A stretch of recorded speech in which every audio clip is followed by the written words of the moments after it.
안녕하세요, 연아입니다. 저는 이렇게 큰 관에서 하는 줄 모르고 기생충이 개봉한 날 인간에 이렇게 큰 관을 빼도 되는 것인가라는 생각을 잠시 했었습니다. 오늘 파레이드 112 관객과의 대화 진행을 맡은 저는 MBC FM 영화음악 정원치입니다의 김세윤 작가라고 합니다. 반갑습니다. 지금 방금 인사하셨지만 다시 한번 인사를. 저는 연기를 하고 있는, 그리고 이렇게 영화들 좋아하고 또 이렇게 GV 항상 가고 싶은 마음 가졌던 GV의 새내기 연아라고 합니다. 이런 거 성덕이라고 그러죠. 저 같은 경우를. 그래서 이렇게 어떻게 하다 보니 바로 옆에서 행사를 진행하게 돼서 제가 눈을 제대로 못 쳐다보고 계속 쓴 것도 없는 노트를 좀 뒤적이고 있고요. 저 예전에 출연하신 것 중에 페어러브 저 사실 좋아합니다. 그래서 모르시죠? 페어러브란 영화. 알아요. 그래요? 근데 왜 그거 이렇게 안 됐지? 이렇게 아는 사람이 없는데 혹시 모르시는 분은 페어러브라는 영화가 있습니다. 안성기 배우님하고 이하나 배우님 출연한 그 영화 제가 굉장히 좋아하는 영화가 이제 좀 시간이 지나서 잊혀질 법한 영화지만 지금 아마 다시 보셔도 충분히 재밌게 보실 영화가 아닐까 싶습니다. 어떻게 파리의 딜리라는 작품으로 이렇게 지도를 같이 하게 됐어요. 근데 제가 그래서 이하나 배우님 어떻게 파리의 딜리를 알고 어떻게 관심을 갖게 되셨지라고 제가 이제 영화사에 물어봤었거든요. 근데 미셸 오슬러 감독의 영화를 또 그 전에도 보신 게 있어서 이 감독의 작품을 또 좋아하셨다고 얘기를 들었어요. 네, 사실 많이는 아니고 밤의 이야기라는 영화 정도를 봤었던 상태였는데 또 다른 파리 배경으로 된 영화들을 너무 좋아해요. 네, 그래서 원래 파리 자체를 좋아하시는 어쩔 수 없는 참 아무래도 굉장히 로맨틱하고 조금 낭만적인 느낌이 있죠. 아무래도 그래서 그런데다 이렇게 예쁜 색채와 사랑스러운 그 꼬마가 시종에 관한 영화 내내 그 배경들을 누리니까 저한테는 정말 좋은 영화예요. 그래서 아까 시작 전에도 걱정을 많이 하셨는데 지금은 어떻게 해야 되냐고. 근데 제가 말씀드린 게 어차피 영화를 본 관객의 한 명으로 나와서 여러분과 대화를 나누는 거라서 편하게 영화 어떻게 보셨는지 이제 차근차근 조금씩 얘기를 풀어주실 거고요. 방금 제가 할 역할은 이제 중간에 약간 부연을 좀 해드리는 정도의 역할이겠죠. 일단 이 영화를 만든 감독님은 미셸 오슬러 감독님이시고요. 물론 미셸 오슬러로 검색하면 많은 정보를 다 아실 수 있겠지만 1943년생이니까 이제는 연세가 꽤 많으신 분이고 사실 제일 먼저 알려진 건 키리코와 마녀라는 작품이에요. 그리고 나서 아마 프린스 앤 프린세스라는 작품을 또 기억하시는 분들도 있을 테고 어쨌든 미셸 오슬러 감독의 작품을 보시면 우리가 보통 애니메이션 하면 디즈니 애니메이션이 있고 디즈니 픽사 애니메이션 토이스토리 같은 그런 게 있고 또 일본 애니메이션이 있죠. 미야자키 하야오 감독이나 신카이 마코토 감독의 애니메이션 어떤 그런 거에 우리가 익숙하고 유럽 애니메이션은 사실 상대적으로 접할 기회가 많지 않은데 유럽 애니메이션만의 독특한 정말 그 이야기나 그림체를 갖고 있어서 굉장한 마니아를 갖고 있어요. 그 중에서 미셸 오슬러 감독의 작품들도 워낙 독특한 색깔이 있어서 아마 이 작품이 처음이라면 미셸 오슬러 감독의 작품을 방금 말씀하신 밤의 이야기부터 이렇게 거꾸로 거슬러서 보시는 것도 훨씬 재밌지 않을까. 그리고 처음 만든 키리코와 마녀라는 작품을 보시면 이 영화에 나오는 디들리의 캐릭터와 좀 닮아 있다는 걸 느낄 수 있을 거예요. 그래서 어느 정도 평생에 걸쳐 만들어온 여러 가지 본인의 작품 세계가 함축된 작품이 사실은 파리의 디들리라고 해도 과언은 아닐 것 같습니다. 그래서 이 작품 처음 보시고 제일 마음에 들었던 거는 역시 딜리리인가요? 맞네요. 일단 딜리리가 가장 제 마음을 제일 기억에 남은 것 같고, 그리고 아무래도 상상력이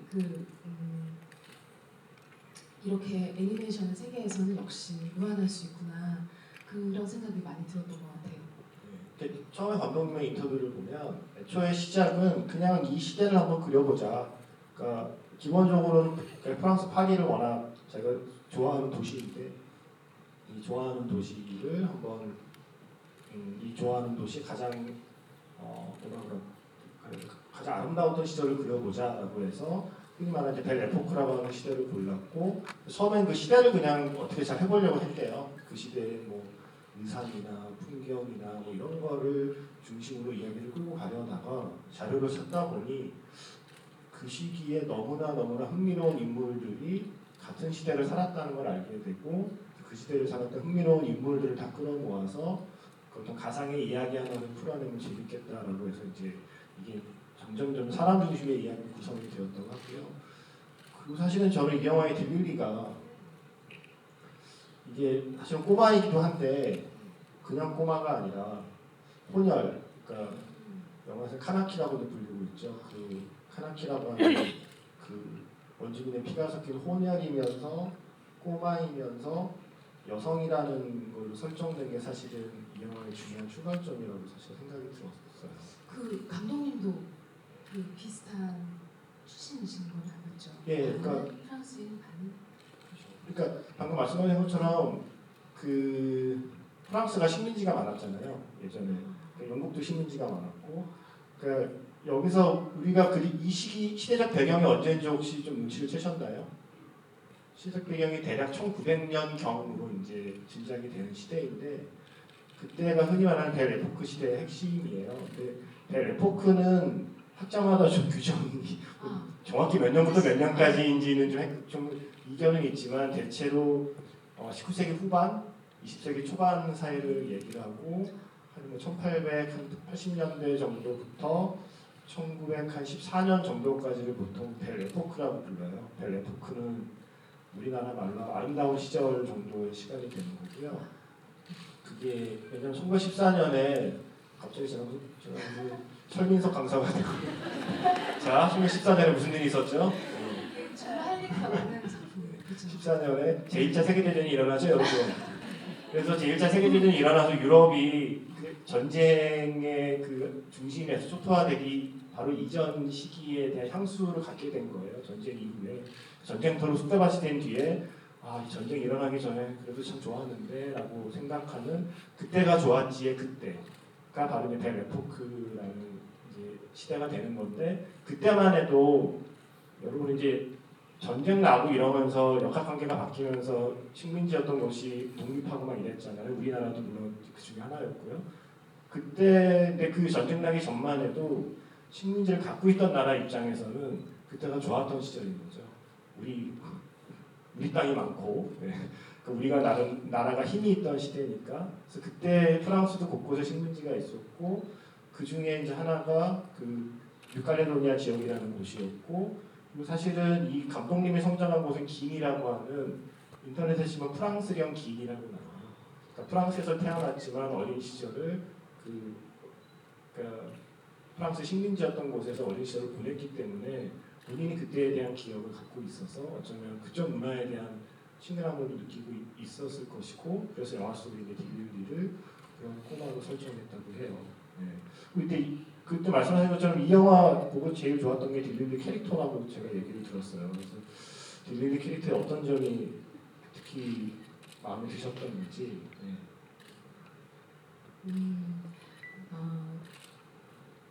아무래도 당당함인 것 같고 그리고 그 왕성한 호기심이에요. 예를 들면 아까 만난 사람을 며칠 접는다든가 그런 엉뚱함, 뭐 순수함 이런 것들이 좀 아무래도 늘 그리워하는 것들인 것 같아요. 지금도 있었으면 하는 것들인 것 같고. 근데 그리고 그런 것도 너무 좋았어요. 예를 들면 얼마 전에 그린북이라는 영화도 너무 좋았는데 그 안에 나오는 흑인 이제 주인공도 자신의 모습을 굉장히 그 완벽하게 좀 꾸미고 이제 그 우아함을 지키려는 그런 것이 인상적이었는데 알고 봤더니 뭔가 책임감을 가지고 있었던 것 같아요. 그 유색인종이라는 그런 편견을 이제 마음만 먹는 것이 아니라 항상 좀 항상 뭔가 싸우고 있는 느낌. 그래서 자신을 뭔가 장치를 그 옷으로 좀 표현이 된 것 같은 옷도 그 장치 하나로 싸우고 싶어하는 유색 인종으로서. 그래서 딜릴리도 저는 사실 그런 느낌이 들어가지고, 그런데도 꼬마고, 그리고 그 악당들한테 잡혀갔다가 구조됐을 때 흙탕물을 쓰고 있는 그 모습을 굉장히 부끄러워하잖아요. 그런 부분도 정말. 그리고 자기가 그 수행을 하는 모습을 봤냐고 물어보는 그 장면도 너무 부끄럽다고 얘기하는, 부끄러워하는 것도 너무 사랑스럽고 부끄럽다고 얘기하는 것도 굉장히 너무 좋았어요. 네, 그러니까 영화 속의 딜릴리 나이가 몇 살인지 혹시 아시나요? 네. 딜릴리가 몇 살인지는 감독도 모릅니다. 10세로 추정이라고 네. 되어 있더라고요. 감독님 말씀하시기로는 한 뭐 10살 가량, 10살 가량 정도 된 여자아이로 이제 설정하신 거죠. 그 정도 너무 마음에 들어요. 저는 그 신비로운데 나이조차도 10세 추정이라고 되어 있어서. 그러니까 우리가 아까 말씀드린 대로 벨 에포크라고 하는 아름다운 시절이 그 전쟁이 일어나기 전의 시절을 이렇게 말한다고 그랬잖아요. 그러니까 사람으로 치면 자기 인생의 벨 에포크가 어쩌면 10살 무렵이 아닐까라는 생각도 사실 해보게 돼요. 어쩌면 그래서 우리가 너무 많은 걸 알기 전에 슬프게도 어릴 때는 빨리 어른이 되고 싶었지만 어른이 되고 보니 그렇게 빨리 더 좋을 게 없었는데 하는 것들 있잖아요. 그래서 그런 것들을 알기 전의 시절을 한 인간의 벨포크라고 하면 그 시기를 살고 있는 아이가 아마 딜릴리가 아닐까라고 생각이 들고, 감독님의 영화 속에 주로 주인공들이 이 딜릴리 또래의 아이들이 많이 등장을 해요. 이야기 자체가 약간 동화적인 이야기를 늘 하시기 때문에 감독님이 이제 그런 얘기를 하더라고요. 그러니까 아이들은 그러니까 그런 질문을 많이 받는데요. 이런 애니메이션을 아이들이 좋아할까? 아이들에게 너무 어렵지 않을까? 라는 기자들이 질문을 하면 아이들은 오히려 이런 걸 좋아하고 어른들이 지루해하지 아이들은 오히려 자기가 모르는 것들에 대한 호기심이 왕성하기 때문에 어른들보다 훨씬 더 재밌게 본다는 이야기를 해요. 그래서 이 주인공을 아이로 설정을 했고, 사실 중요한 건 저는 물론 남자지만 이 영화의 중요한 출발점은 여성이기도 합니다. 딜리리가 여성인 것도 있고 영화 속의 주요한 인물들이 여성으로 설정된 것도 있고, 그거를 그냥 설정한 게 아니라 감독님이 그 인터뷰를 보면 사회 통계를 인용을 하고 있어요. 그러니까 지금 프랑스에서 3일에 1명꼴로 여성이 데이트 폭력이나 가정 폭력으로 목숨을 잃고 있다라는 인터뷰를 해요.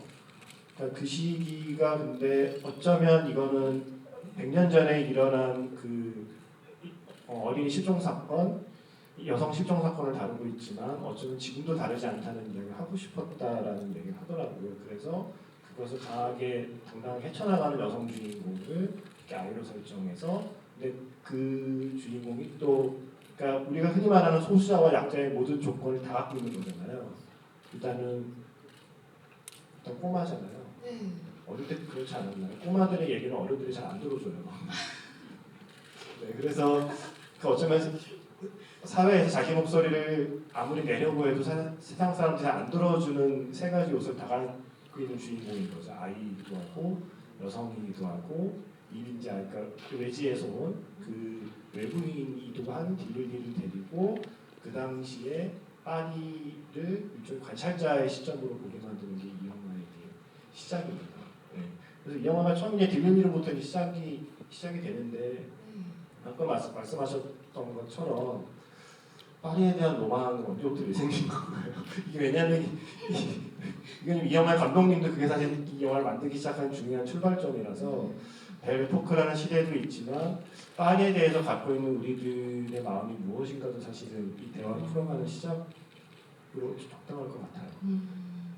저는 사실 관광객 정도로 파리를 좋아하는 수준인 것 같은데, 그 영화 또 자료를 보니까 1900년대 그 벨포크 시대를 재현하려고 작업도 굉장히 오래 하셨다고 하더라고요. 복원 작업.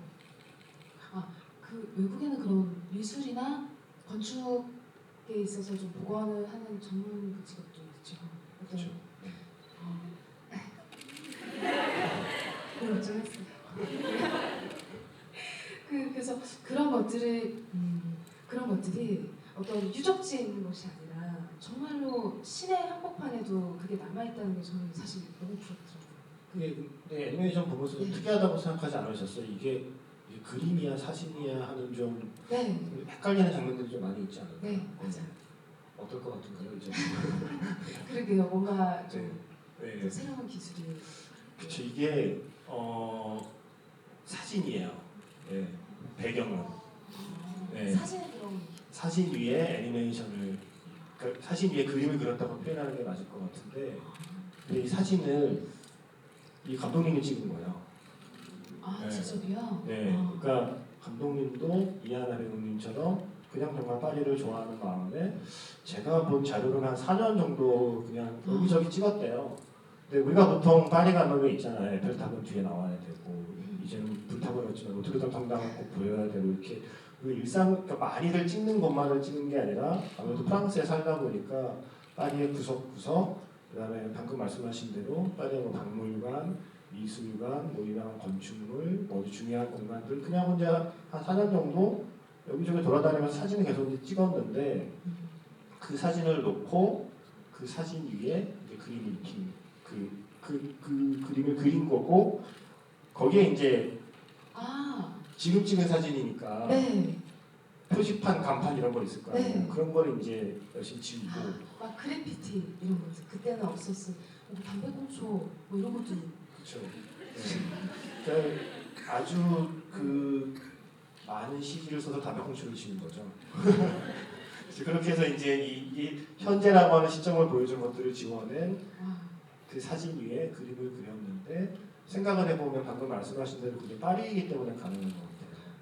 왜냐하면 그 정도만 지워내도 충분히 100년 전이라고 해도 믿을 만한 그 과거의 모습을 간직한 그런 골목길, 그런 어떤 건축물들이 여전히 존재하고 있기 때문에 이게 가능한 기획인 거고 한국은 인물을 오히려 그대로 쓰면 썼지 풍경은 다 CG로 왜냐하면 같은 시기인 1900년경의 서울의 모습을 과연 현재의 사진을 찍어서 CG로 손보는 정도로만 할 수 있을까 하면 전혀 아니잖아요. 그러니까 우리가 갖는 파리에 대한 막연한 동경 중에는 우리에게는 없는 어떤 시간의 흔적이 우리는 열심히 지원했잖아요. 특히 서울 같은 대도시는 과거의 흔적은 좀 낡은 거고 창피하다는 걸 열심히 지어내고 새 것들을 지어온 그 도시가 서울인데 파리는 그 시간을 다 간직하고 있다는 게 어쩌면 우리 같은 사람이 느끼는 풍경 같은 게 아닐까 싶어요. 맞아요. 또 근데 우리나라는 또 그 뭔가 발전의 아이콘이잖아요. 뭔가 그래서 또 저는 요새 좀 다른 얘기지만 다른 그 여행지들을 가면 이제는 조금 시시한 것도 있어요. 우리나라에서 많이 보던 건데 이런 생각이 많이 들어가지고 좀 다른 얘기지만 많이 발전하는 것도. 근데 방금 말씀하신 것처럼 벨르포크를 사는 사람, 파리에 사는 사람들의 마음이 지금 그런 마음과 비슷했을 것 같아요. 왜냐하면 제가 아까 벨르포크가 아름다운 시절이라고 말씀드렸잖아요. 그 시기가 단지 전쟁이 일어나기 전이 아름다운 시절이 아니라 모든 게 다 새로 시작되는 시기였거든요. 그러니까 저는 상상이 안 가요. 그 시기에 내가 태어났으면 적응을 할 수 있었을까? 지금 우리 스마트폰 적응하는데도 꽤 걸렸는데 여러분 그 시대가 어떤 시대냐면요. 네. 전기가 개발됐고요. 네, 다 고한 10년, 20년 사이에 전기라는 게 없던 세상에 전기가 나타나고 전화가 없던 곳에 전화가 발명이 되고 기차가 없던 곳에 기차가 다니기 시작하고 그리고 자전거라는 게 발명이 되고 자동차가 발명이 되고 그 모든 게 다 한꺼번에 쏟아져 나올 때가 바로 저 시기거든요. 그러니까 하루가 다르게 그냥 자고 일어나면 새로운 문물이 개발됐던 시대였기 때문에 어쩌면 지금 우리가 느끼는 정서와 좀 닮아있는 시기가 아닐까 싶어요. 실제로 그런 흔적들이 이 영화 속에 많이 좀 묻어있고 아까 우리가 밖에서 잠깐 말씀드렸지만 이 영화가 그리는 벨 에포크 시대를 사실은 다른 영화에서 보여준 적이 있잖아요. 네. 네. 그래서 아마 여기 여러분들도 아마 기억할 수 있게 그 영화 얘기를 좀 해주시면 어떨까 싶어요. 미드나잇 인 파리. 우디 앨런 작품 중에 미드나잇 인 파리라는 작품도 남자 주인공이 동경하는 시대로 우연한 그 어떤 판타지 그런 요소로 그 시대에 갈 수 있었는데 막상 그 시대에 갔는데 정말 역시나 환상적인 인물들과 만남을 갖게 되고 환희에 차 있는데 알고 봤더니 그 분들은 또 그 전 시대를 그리워하고 동경하고 있는. 그래서 마지막 마지막 그 네. 마리온 코티아르였을 거예요. 배우. 맞아요. 마리온 코티아르가 가고 싶다고 해서 마지막에 남자 주인공을 데려갔던 그때가 바로 이 영화의 배경과 거의 비슷한 시기. 그배 포커스인가요? 네. 그게? 벨포 시대 거기 가서 예술가들을 만나는데 그 만난 세 명이 고갱하고 드가하고 툴루즈 로트렉을 만나 술집에서 같이 모여서 만났던 게 거의 엔딩씬 가까웠던 맞네요. 거예요. 네. 그러니까 그때 생각해보면 그 영화 나왔던 드가가 이 영화에도 잠깐 등장을 하죠. 드가가 등장을 하고 툴루즈 로트렉은 꽤 비중 있게 툴루즈 로트렉이 나와서 물랭 무지에서 만났던 그 화가가 이제 툴루즈 로트렉이죠. 그러니까 다뭐 1900년 그 즈음에 활동했던 그 시기를 사실 미드나잇 인 파리에서도 여러분이 보실 수 있고요. 최근에 콜레트라는 영화 혹시 보신 분 있나요? 키라 나이틀리가 주연한 콜레트라는 영화의 그 주인공 콜레트가 이 영화에 나오잖아요. 중간에 잠깐 딜릴리가 아마 물랭루즈 분장실에서 아마 마주쳤던 걸로 기억을 해요. 네, 그 사람이 바로 그 콜레트의 실제 모델인 가브리엘 콜레트고, 그러니까 그런 식으로 영화 속 곳곳에 그 과거의 유명한 예술가들, 그 중에서도 여성 예술가들이 이렇게 많이 배치해놨죠. 한 100여 명 정도 된다고 하던데. 그 중에 솔직히 네. 몇명 정도를 알아보셨나요? 그러게요. 근데 이름이 거론이 된 네. 그 인물들이 한 몇 명 정도라고 했죠? 제가 대충 기억하기로는 한 20-30명 정도는 자막에 이름이 나왔던 것 같고, 나머지는 사실 제가 밖에서도 우리 얘기 나눴지만 제가 장난한 건데 프랑스 사람들 못 알아볼 거라고 생각합니다. 그래서 그런 감독도 그 얘기를 했고요. 그거를 굳이 알아보는 게 이렇게 중요한 건 아니었다라는 이야기를 해요. 근데 그 중에서 특히 이렇게 좀 딜리 그냥 스쳐 지나가는 사람들 말고요. 스쳐 지나가기로는 수많은 화가들은 다 스쳐 지나가죠. 여기 포스터에 있는 게 아마 모네랑 르누아르 만났던 그 장면인 것 같은데, 이런 식으로 잠깐 약간 스쳐가는 사람들 말고 뭔가 이제 이 영화의 이야기를 이끌어가는데 중요한 역할을 등장시키는 건 주로 그 당시 활동했던 여성 예술가들 중심으로 그 역할을 부여했죠. 그중 그 사람들은 다 실존 인물들이에요. 네,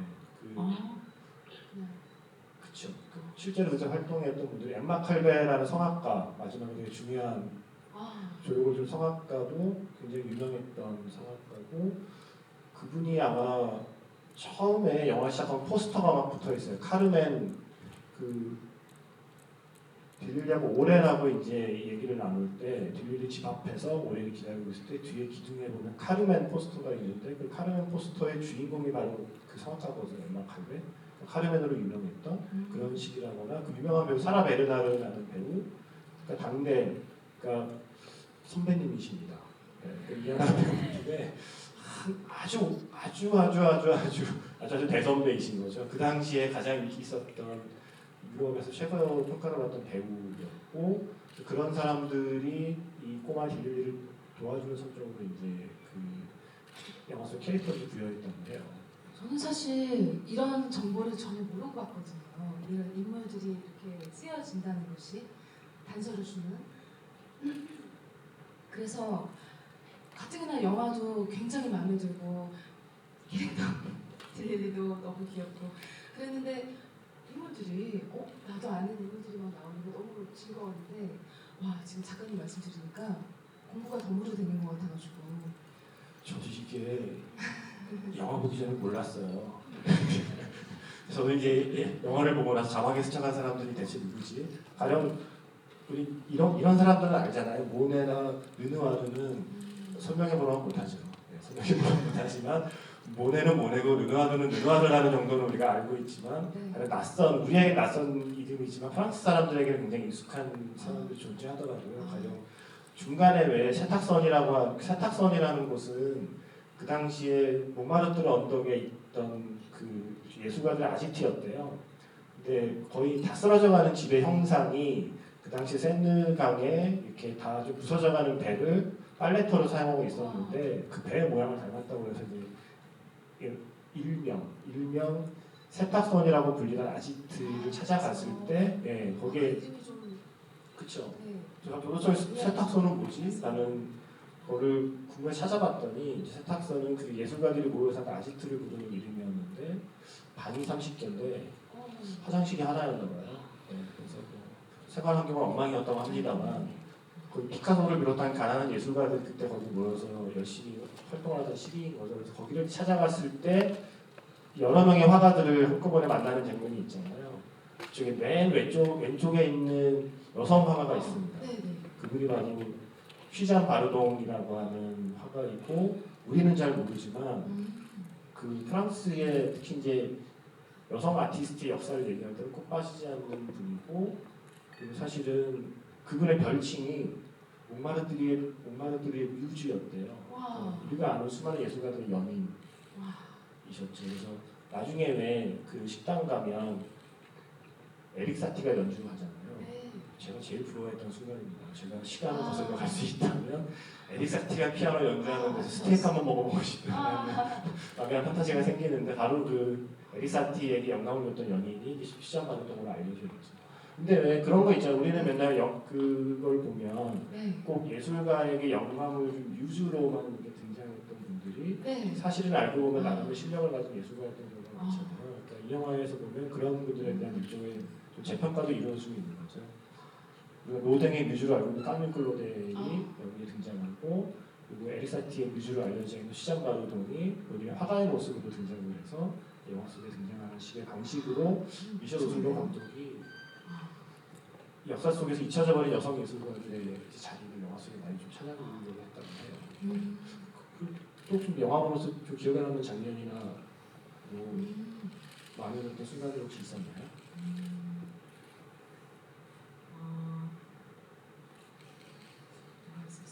그 좀 전 사실 여러분 이야기도 좀 듣고 싶긴 하거든요. 네. 혹시 그러면 질문 시간을 좀 당겨볼까요? 지금 한번 그 질문을 받아볼까요? 네. 사실은 뭐 저희가 계속 앞에서 떠드는 걸 보고만 계셔서 네. 여러분 재밌으시죠?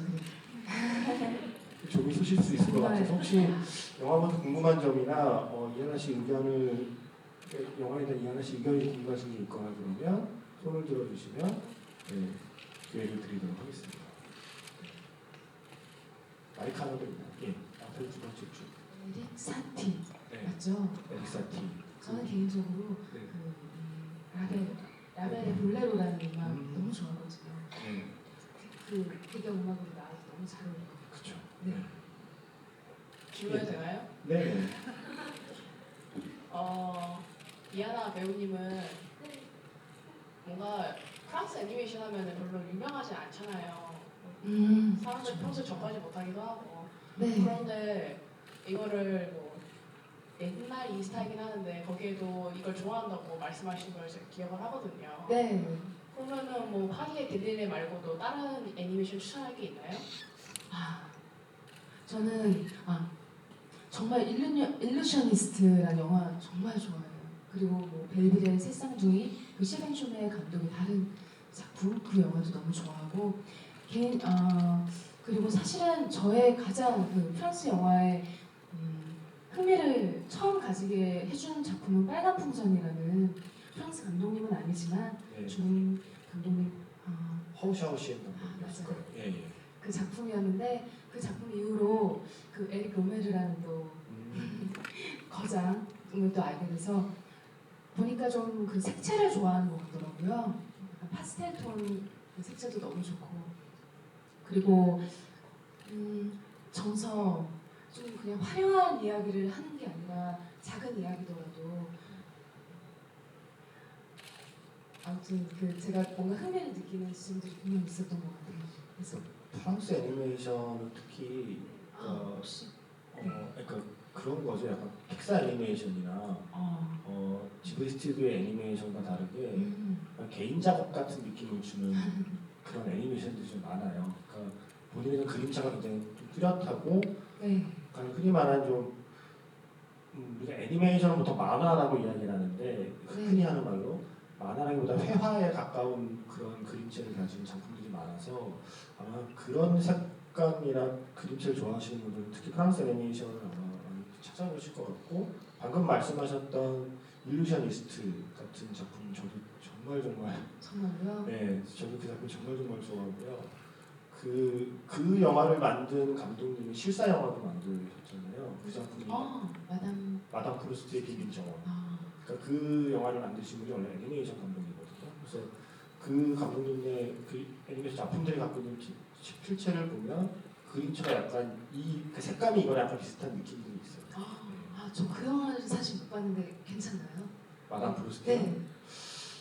이런 말 하면 뭐 하지만 저 아. 인생 영화 중에. 정말요? 네.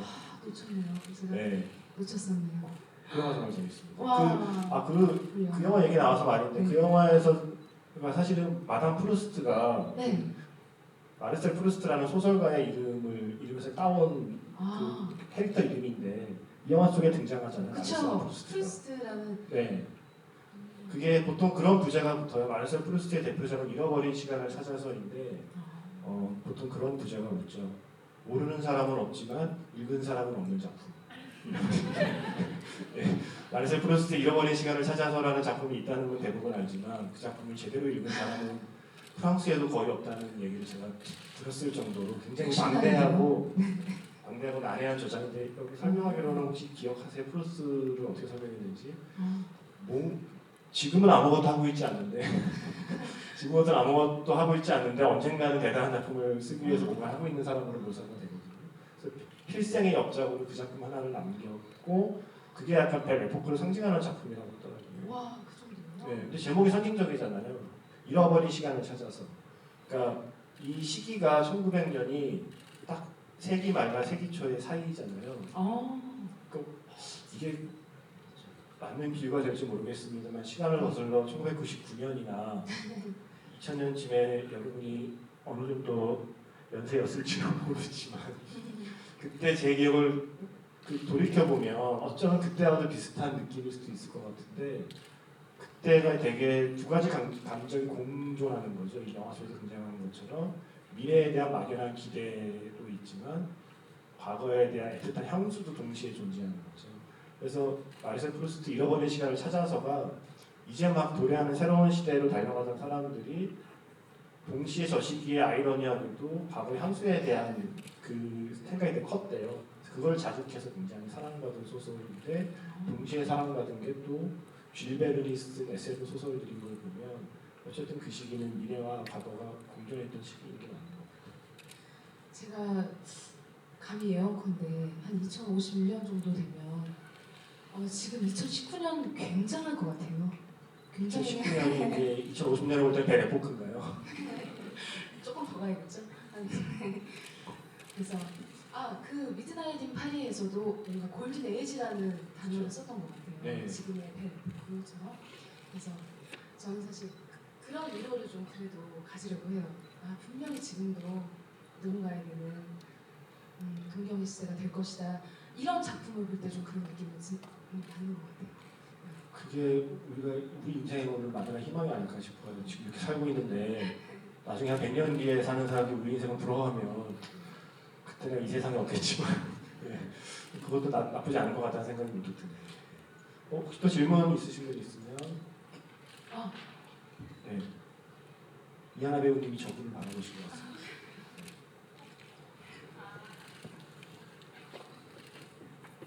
제가 현지 개봉일은 모르는데 그 노트르담 성당이 지금 불이 타버렸잖아요. 근데 제가 그걸 불타는 현장을 이제 SNS로 실시간으로 보면서 우리나라 사람들도 그 순례문 때처럼 약간 그때 생각나기도 하고 제 주변 중에 현재 파리에 살고 계시는 분은 그거 보면서 한국의 생각도 나고 현지에 자기가 좋아하는 파리에서의 추억을 상징적인 건물이잖아요. 그래서 이제 파리에서도 많이 슬퍼하고 있을 텐데 지금 파리의 줄리가 개봉하면서 지금 감독님께서 과거의 사진을 다시 찍어서 그 어쩌면 약간 되게 엄청난 타이밍인 거잖아요.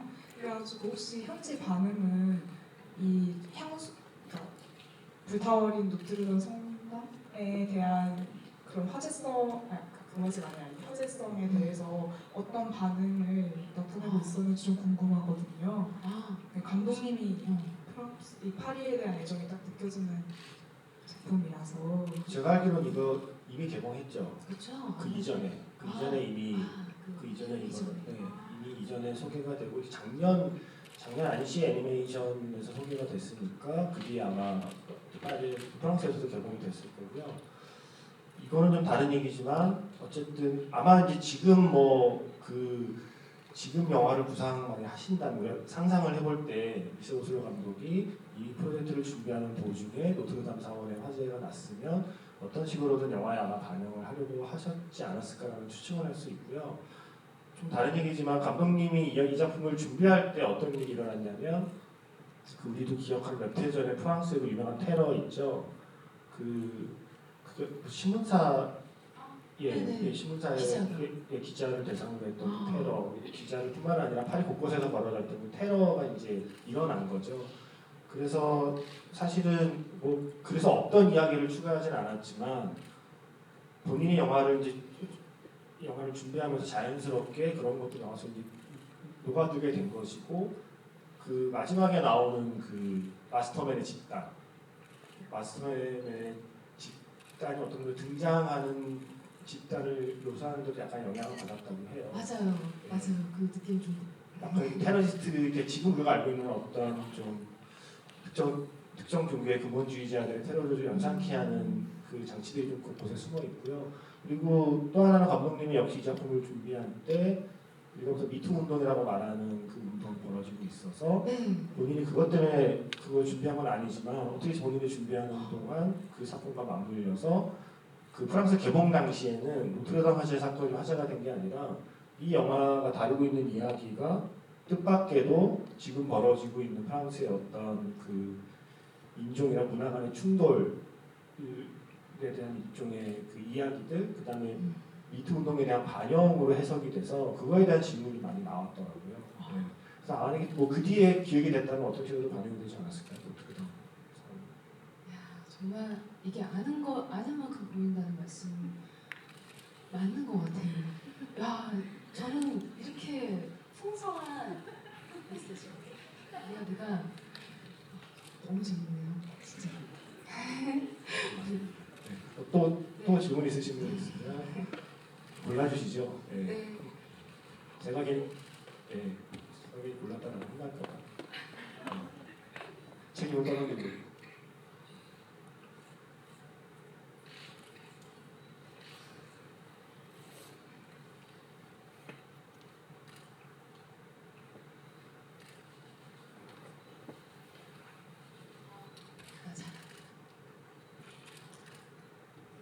식사는 하셨는지 모르겠어요. 영화 시작 시간이 조금 애매했나요? 그 영화 시작 빨랐죠. 7시니까. 배고프겠네요. 그 영화 보면 애니메이션 어떤 영상 및 그런 부분도 되게 저는 인상 깊게 봤는데 왜 중간중간에 딜릴리나 어떤 부인이 노래를 부르는 장면도 나오잖아요. 근데 저는 사실 그런 클래식 이쪽에 되게 관심이 없어서 이런 영화가 아니라 접할 기회가 없었는데 되게 보면서 되게 인상 깊었거든요. 그래서 배우님은 그 노래 어떻게 보셨는지 그리고 또 평소 뭐 음악 취향 같은 거 그리고 사실은 깁스 모텔에서 가지고 드뷔시나 라벨 그렇게 좀 유명한 분들만 사실 아닌데 이 영화에서 음악을 쓰는 건 어떻게 느끼셨나요? 그 음악 감독님도 굉장히 유명하다고 들었는데 가브리엘 야레라고요. 네. 저 예전에 베티블루 같은 음악 베티블루 시코르도 있고 네, 영화에 뷰티풀 37.2도. 네, 그저 중학교 네. 네, 아니에요. 네, 어쨌든 네, 제2차 성징이 나타나던 시기에 봤던 영화는 잊혀지지 않는 작품인데 어쨌든 그 영화의 음악으로도 유명하시고, 그쵸? 예. 그리고 사실 유럽에서는 굉장히 유명하신 감독이세요. 또 굉장히 유명한 영화 있었던 것 같은데. 시험하시는. 잠깐만, 퀴즈가 이게 리플리가 있었나? 네, 아마 그랬을 거예요. 네, 일단 말씀하고 계시면. 네. 근데 맞아요. 저도 사실은 알아가는 입장이라 비기너예요. 클래식에 있어서. 그래서 좋아하셨던 에릭 사티. 그 음악도 음악만 알지 이름은 잘 몰랐었거든요. 근데 이 영화에서 이렇게 많은 걸 알게 된 줄. 그 중간에 밑에 이제 지하에 가서 배에서 부르는 노래 있어요. 그 엠마 칼베라는 성악가가 부르는 건 제 기억에 맞다면 아마 카르멘을 불렀을 거고요. 아까 말씀드렸듯이 엠마 칼베가 카르멘으로 워낙 유명한 성악가라 카르멘의 한 소절을 불렀던 걸로 기억을 하고, 뒤에 나오는 건 아마 이 영화를 위해 아마 새로 만든 노래인 걸로 알고 있습니다. 네. 그리고 이 노래 이제 성악가의 역할을 대신한 분이 있는데 그분도 남게 유명한 분이라고 하더라고요. 근데 성함을 외우지 못했네요. 네. 그렇습니다. 또 궁금하신 게 있으시면 골라주시죠. 네. 손을 계속 들고 계셔 주셔야 저희가 기회를 드릴 수 있습니다.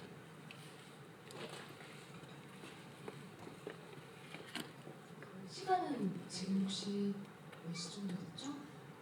시간이 많이 남지 않았습니다. 질문을 짧게 해주시면. 이 애니메이션에서 배경을 사진으로 쓴다거나 되게 신기한 것들이 많았는데 네. 딜릴리가 되게 중심에 많이 잡혀 있더라고요, 원샷일 때. 근데 또 보면 되게 하단에 있어서 애매하게 나올 때도 있어서 혹시 감독님이 이런 거를 의도하셨을까 궁금해서 어떻게 생각하시는지. 중심에 있지만 또 어느 부분에서 하단이요? 네, 뭔가 작아 보이기도 하는데 중심에 있기도 하고 좀 신기해서. 맞아요. 어떻게 생각하시나요? 떠넘겨야지. 네. 중심에 있지만 어느 부분에서는 근데 아까 말씀해주신 사실 싸움이 필요한 그 요소를 많이 가지고 있는, 그러니까 아이기도 하고 여성이기도 하고 또 타지의 손님이기도 하고 이방인 마음도 있을 테고 그런 부분들을 사실 뭐 숨기거나 이렇게 부끄럽게 여기는 게 아니라 뭔가 직면하는 느낌이 들기도 했어요. 딜리가 직접 얘기하는 부분도 있고, 뭐 나는 어디 가서는 너무 하얗다고 하고 어디 가서는 또 너무 까맣다고 하는데 오히려 좋을 때도 있다.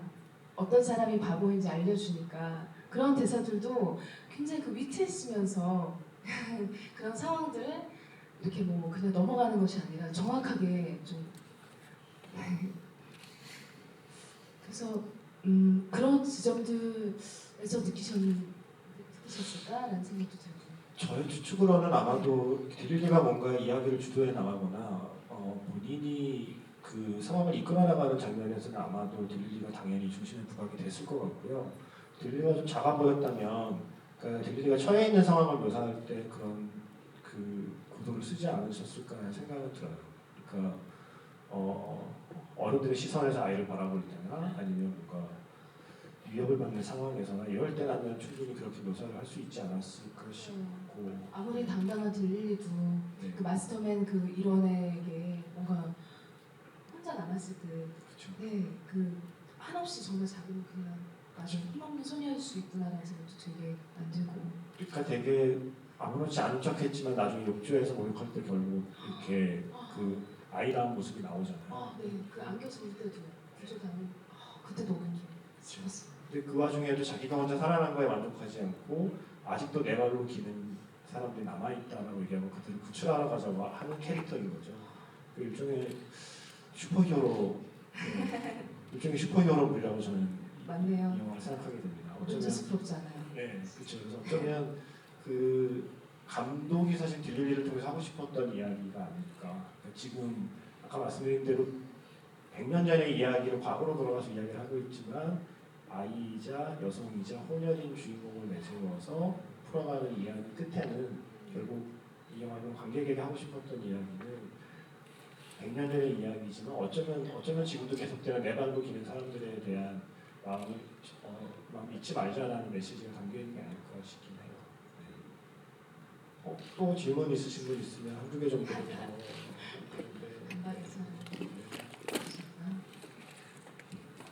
그리고 아마 뭐 질문 마이크 가는 동안 말씀드리면 저 앞에 두 번째군요. 처음에 영화 시작이 딜리리를 구경하는 걸로 시작하거든요. 네. 그게 아마도 제 짐작이 맞다면 1900년에 열린 파리 만국박람회라는 설정일 것 같아요. 어머. 그러니까 그때가 파리에 만국박람회가 열려서 그야말로 박람회잖아요. 그런데 재미있는 게 그때만 해도 그 사람들이 구경거리였다는 거죠. 아, 네, 그때도 그러니까, 역시. 그러니까 이제 서구인들의 시각에서 자신들과 외모가 다르고 문화가 다른 사람들을 구경거리 삼아서 박람회에서 구경의 대상으로 네. 전시를 하던 시기라는 거를 오프닝에서부터 보여주는 거죠. 그러니까 우리에게 그런 시대가 있었다라고 하는 약간 굉장히 직설적인 오프닝이라고 생각을 합니다. 네, 또? 저 언니 팬이 많이 기다렸어요. 감사합니다. 배우님이 만약에 파리 딜릴리 이야기 속에 등장인물이었다면 네. 딜릴리이고 싶으세요? 아니면 오레리고 싶으세요? 아니면 뭐 다른 역할도 노래 있었어요. 이야기를 너무 안 했네요. 그게 네. 삐지겠네요. 그래서 뭐 델릴리 오렐 포함해서 어떤 배역이 탐나십니까? 남들이 뭐 실사한다고 아니면 목소리 연기나 또 딜릴리보다 더 꼬마도 나왔었어요. 그죠? 그 이름이 뭐예요? 정확히 기억 안 나는데 예쁘다라는 단어 배우 약간 꼬마도 나왔었죠. 그래도 그 꼬마 저는 굉장히 딜릴리를 동경하는 것 같아요. 확실히 그런 것 같아요. 영화를 2번 봤는데 역시나 딜릴리가 아닌 것 같아요. 오래되게 미안하지. 아까 그 더 꼬마가 아마 퀴리 부인 네 맞아요. 그쵸? 그 네. 자제 네. 아이. 저는 그 장면 보면서 네. 무슨 생각을 했냐면 퀴리 부인의 이름이 뭘까를 생각해봤어요. 그냥 플레임이요? 아무 생각 없이 퀴리 부인이라고 우리는 배웠잖아요. 마담 퀴리. 예. 근데 그 사람은 사실 자기 이름이 있을 텐데 맞네요. 우리는 퀴리의 부인으로만 알고 있는 거죠. 그래서 찾아봤어요. 그랬더니 이름이 물론 결혼을 하면서 남편 성을 따라서 퀴리가 된 거죠. 근데 원래 이름은 제가 할 수 있을까요? 마리아 스콜라도프스카.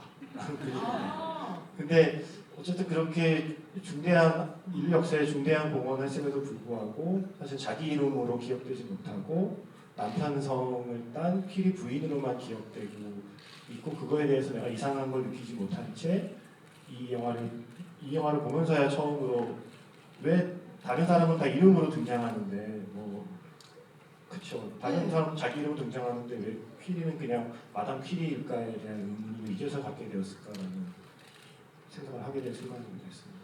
네. 그래서 이분의 원래 정말 마리아 스콜라도프스카 그렇습니다.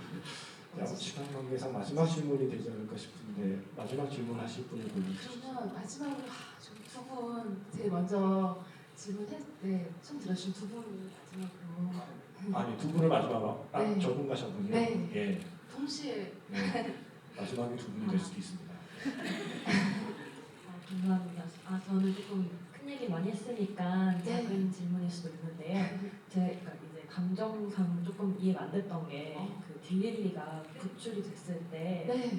사실은 그 운전사가 딜릴리를 갖다가 파는 거잖아요. 근데 딜릴리 그 운전사가 되게 당당하게 내가 구하러 왔다고 하는데 이해가 안 됐어요. 이하나 배우님이 딜릴리였다면 용서할 수 있을까요? 그거를 그게 여쭤보고 싶었어요. 구출됐을 때 가장 먼저 안겨서 울기도 할 수 네. 있었을까라는 생각 저도 했었어요. 그리고 과연 저 사람 다시 좀 우회해서 그 빌리의 편이 될까 그것도 계속 궁금하긴 했었는데 왜냐면 너무 처음에 너무 미워가지고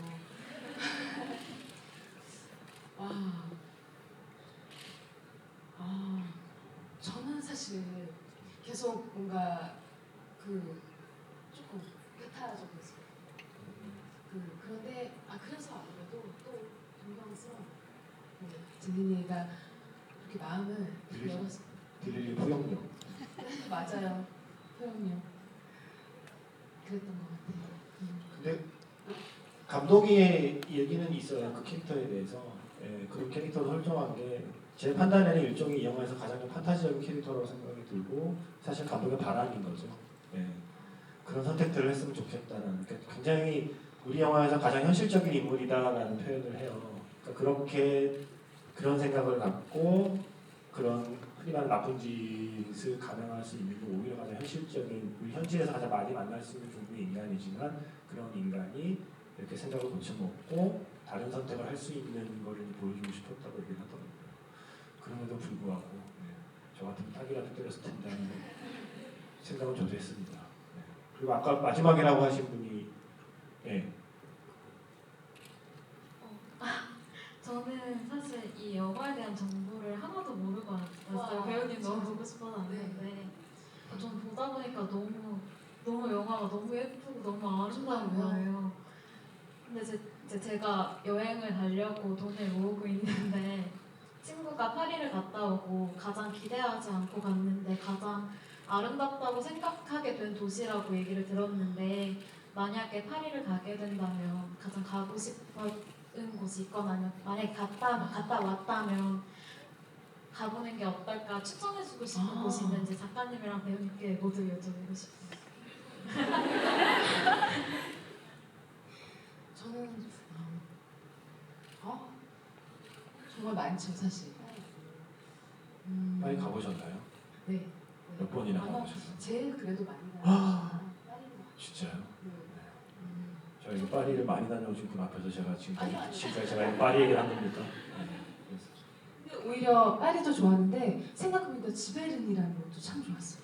어디요? 그 지베른이라는 지대를. 그 미드나잇 인 파리 그 초반에 가장 첫그 인물들 주인공들 대사가 시작되는 그 다리가 있는 또 모네 맞나요? 모네 정원. 네, 그곳이 사실 프랑스에서는 가장 예뻤던 것 같고 파리에서 파리 작가님 혹시 생각나는 데 있으실까요? 저는 파리 3일 가봤습니다. 굉장히 신혼여행 하셨을 것 같아요. 아니요 신혼여행을 파리 3일 스위스 3일. 그 당시 정말로 딱 그렇게 그 당시 주간지 기자라서 딱 일주일밖에 못 가기 때문에 3일.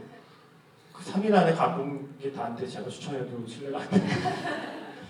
맞아요. 이제 지금 돈 모으고 계신다고 했으니까 제가 갔던 데는 오르쉐 미술관 전형적인 관광객 코스죠. 전형적인 관광객 코스 오르쉐 미술관이 기억에 나고 그리고 저는 사실 그 유명한 데보다 저 정원이 제일 좋았어요. 뜰레르 정원. 그 정원에서 바게트 샌드위치를 입천장이 다 빠지도록 먹었던 게 제가 제일 인상적으로 기억하는 파리의 기억입니다. 파리의 호스텔을 굉장히 많이 갔었어요. 그 예전 그 양식을 가지고 있는 숙소들도 조금 뭐 위생적으로 조금 취약했지만 그래도 그 분위기를 좀 그 뭔가 영감이 올 것 같아가지고 그런 숙소들을 찾아보는 재미도 아마 있지 않으실까라는 생각도 들고 근데 정말 부럽네요. 지금 이제 처음 파리를 접하신다고 하니까 저는 사실은 그 여행을 다녀온 후가 좀 많이 바뀐 편이라 지금 이미 좀 멋진 친구들인데 아직 유럽을 또는 뭐 파리 여행을 많이 안 간 친구들을 보면 굉장히 부럽거든요. 다녀오면 어떻게 될까. 네, 좋은 여행 되실 것 같아요. 그래서 아마 그 감독 자체가 파리에 대한 애정에서 시작한 프로젝트이고 그래서 처음에는 파리의 우리가 알고 있는 아름다운 모습들을 보여주려고 하다가 파리의 현재 모습이 있기까지 파리의 어떤 역사를 갖고 있나를 이제 파고들다 보니 100년 전 벨레포크 시대에 어쩌면 지금 우리가 누리고 있는 많은 것들이 시작된 시대. 솔직히 말씀드리면 영화가 처음 등장한 게 그 시기거든요. 1895년 리미에르 형제의 첫 영화가 나왔으니까 벨레포크 시대에 영화라는 것도 처음 발명된 시기니까 우리가 지금 누리는 많은 것들이 처음 시작되던 그 시기에 대한 관심을 옮겨간 거고요. 그 관심에서 이제 찾다 보니 감독 인터뷰를 보면 최초의 여성 변호사, 최초의 여성 의사, 최초의 여성 대학생, 최초의 여성 대학 교수가 모두 이 시기에 나왔다는 거죠. 대학생도요? 예. 그래서 영화에서 중요하게 이제 여자가 대학 가는 얘기에 대한 대사를 언급하는 게 심지어 프랑스에서도 처음으로 여성 대학생이 된 게 벨레포크 시대였다는 거죠. 그래서 어쩜 벨레포크 시대가 그냥 막연하게 아름다운 시절이었던 것뿐만이 아니라 방금 말씀드린 그 어떤 여성의 역사에서도 진정한 의미의 아름다운 시절이었던 것 같다는 생각을 이제 감독이 남성이지만 그 생각을 갖고 이 디빌리의 시선을 통해서 어쩌면 100년 전에 프랑스 혹은 전 세계의 여성의 역사를 다른 방식으로 복원하고자 하는 시도였던 것 같기도 해요. 그런 점에서 이 영화가 그냥 처음에는 사실은 예쁘죠. 다른 거 그냥 아무것도 안 들어오죠. 처음에는 예쁘고 귀엽고 일단 디빌리의 그 노란색 옷을 네. 너무 예뻐요. 예, 그 색감들, 예, 그리고 마지막에 비행선이 날아가는 그 밤하늘의 파란 색감이며 모든 게 너무 예쁘고 아름다워서 그냥 마냥 귀엽고 예쁜 애니메이션으로만 처음에는 기억에 남을 수밖에 없는데 사실은 한 번 더 보시게 되면 저 같은 경우는 물론 일을 해야 되니까 한 번 더 보기도 했지만 한 번 더 보게 되면 고전에 이제 약간 벨레포크 시대에 대한 책을 보거나 등장하는 예술가들 조금 찾아보고 보시면 모네와 르누아르가 저렇게 둘이 앉아있는 게 사실은 이러이러한 이때가 앉아있어 재밌는 거구나 등등을 생각하면서 보면 훨씬 더 재밌고요.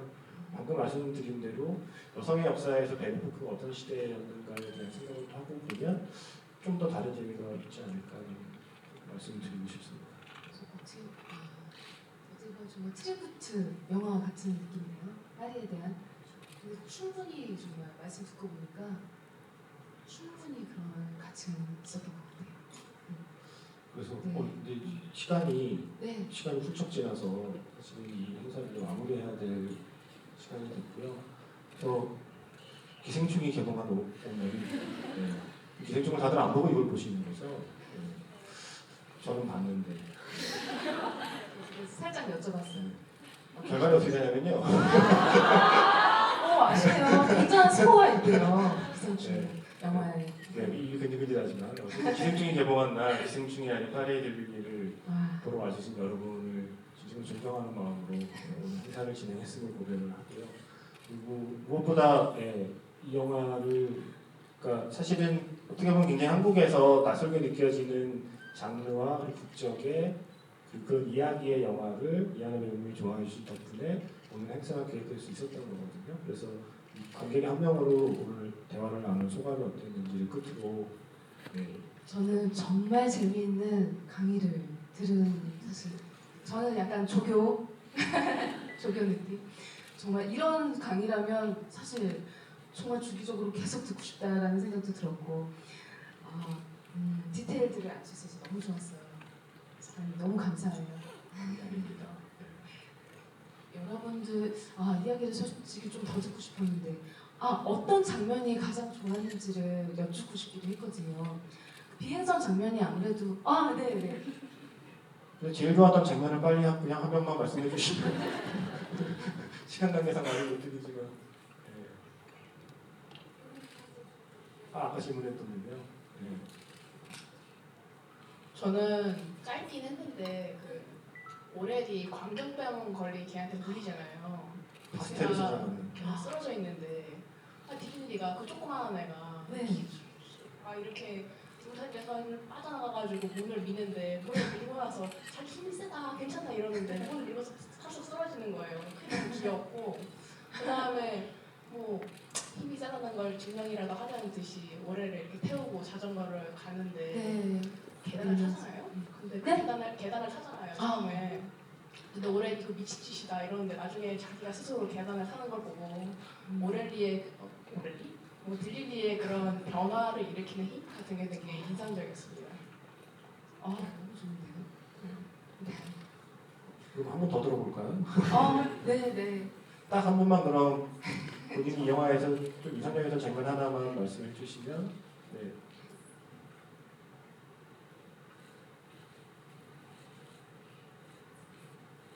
저는 딜릴리가 오렐이랑 그 여자 배우분이랑 같이 오리 모양의 백조 모양의 배를 타고 하수도를 지나서 작가들을 만나잖아요. 네. 그때 그 작가들이 서로 그리는 게 다른 부분이 되게 너무 인상이 깊었어요. 너무 좋죠. 네. 음악도 그렇죠. 음악이 나오고 사실은 파리 하수도는 워낙 유명해서 정말로요? 레미제라블 보시면 여러분 파리 하수도 자체는 관광 코스라고 하더라고요. 그게 그 당시 파리 재개발 들어가면서 되게 정교하게 이렇게 하수도를 연결해놔서 레미제라블이 굉장히 중요하게 하수도가 쓰이죠. 사실 같은 공간입니다. 네. 하셨다고요? 잠깐. 아니요. 저는 프랑스 파리에 3일 있는 동안 굳이 내가 이렇게 햇빛이 좋은 파리에 와서 내가 하수도를 가야 하는 생각을 했던 것 같습니다. 햇빛이 좋았어요. 네, 저 봤을 때는 너무 되게 좋으셨겠다. 네, 그래서 저는 힐라도. 뜰레르 좀 그 갔던 데 거기 하나라서 계속 그 얘기만 하게 돼요. 마지막으로 네. 좀 네. 바로 옆에 계시네요. 극장 관계자분이 굉장히 초조해하시네요. 저는 다 좋았는데 특히 그 처음에 아까 배우님이랑 작가님도 말씀하셨던 부분 중에 첫 부분에 이제 오렐이랑 딜린이랑 처음 만나는 부분이 있잖아요. 네. 그 부분에서 이제 바보인지 알 수 있다 이렇게 말하는 부분이 제일 와닿았던 것 같습니다. 감사합니다. 너무 공감해 주셔서 감사합니다. 제일 좋아하시는 장면은 마지막으로 하나만. 근데 진짜 그 첫 등장도 너무 매력적이죠. 그렇죠. 내 마침이 따로 있다. 그렇게 얘기하는 분이잖아요. 또 이게 길어지게 되는 분. 그렇죠. 네. 그래서 여기서 마무리를 해야 될 것 같고요. 네. 마지막으로 아까 영화에 대한 이제 감상을 말씀해 주셨고 오늘 이 시간을 함께 해준 관객분들께 마지막으로 파리 딜릴리로 대화를 나눈 소감을 관객분들께 한마디 해주시고 오늘 행사를 마무리할까 합니다. 네. 저는 정말로 GV 새내기인데 또 정말 기회가 된다면 이런 좋은 영화로 여러분들하고 이런 담소 나눌 수 있는 시간 또 있었으면 좋겠어요. 오늘 정말 유익하고 즐거운 이런 말씀 좀 그렇다. 힐링이었어요. 오늘 이 시간 너무 감사합니다. 고맙습니다. 이 정도로 파리의 딜릴리 동맥과의 대화를 마치도록 하겠습니다. 이제 안 가시죠? 네. 안녕히 가세요.